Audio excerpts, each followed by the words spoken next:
पीछे हट जाओ इधर से।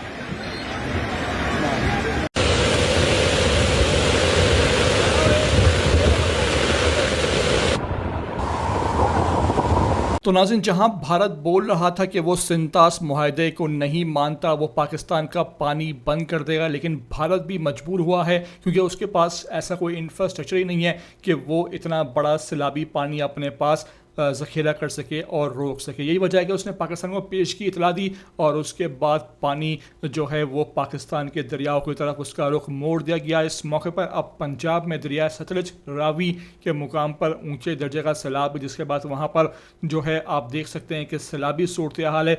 ज़फ़रवाल में सैलाबी पानी से जो है वो पुल बह गया है। साथ साथ सियालकोट में आप देख सकते हैं कि वहाँ पर हैरत अंगेज़ मनाजर हैं।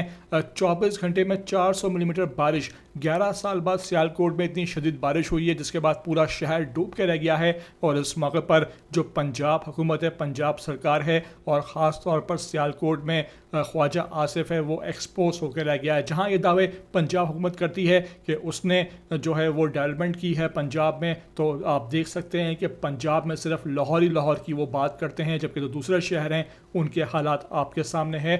और आज सियालकोट के हालात आपके सामने। इस मौके पर जो मुख्तलिफ पॉइंट्स हैं जहाँ पर ये सैलाबी इला गुजर रहा है, वहाँ पर जो पानी की सतह है वो इंतहाई बुलंद देखी जा रही है।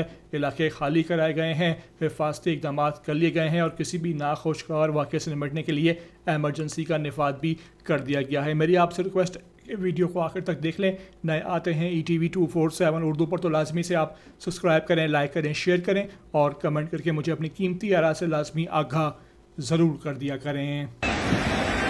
पीछे हट जाओ इधर से।